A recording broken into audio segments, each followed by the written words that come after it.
My subject, cross-country checkup on migrants and refugees.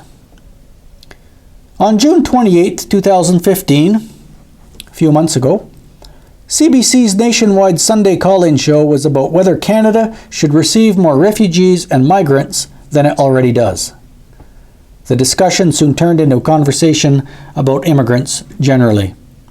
Keep in mind that in light of Trudeau's plan to flood our country with Muslim refugees of dubious virtue, this topic remains extremely relevant and will become more relevant as the months and years pass. The article that this little speech is based on would take 20 minutes to speechify. The link to the article is in the description below. I'm going to read just one portion of it, the personal anecdote. I'm going to do that because we are always hearing about how wonderful immigrants are. But it's not wrong to point out that there are some bad immigrants as well. Immigrants are not the same as they once were, and we do not treat them as we once did. Comparing hard-working immigrants of old to newfangled immigrants who are on the take is not a fair comparison.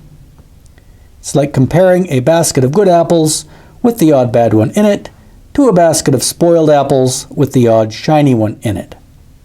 When you spoil immigrants as soon as they get off the boat or plane, you are more likely to end up with whiners than workers, or users than helpers. It's true. Why not say it? So I once witnessed a man with a turban on, this is the anecdote, wheel his shopping cart through the checkout without paying for the jugs of milk that he had stowed underneath.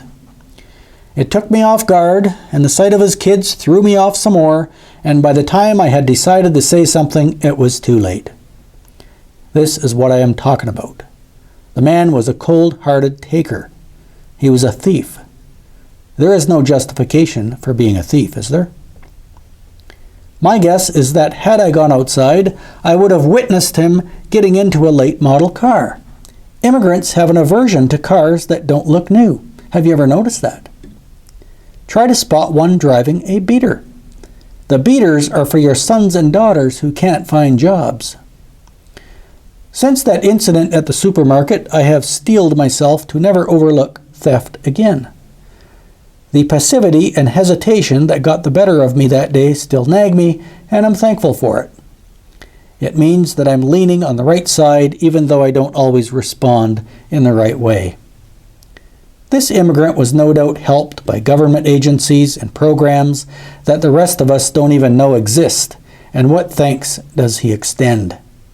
He steals from the citizens of the country that was kind enough to adopt him and to nurture him with all manner of perks and goodness. Because he won't get his hand cut off for stealing, he reaches forth his hand to steal. We are not a nation of immigrants. We are a nation of pilgrim descendants with immigrants thrown in. We should keep it that way.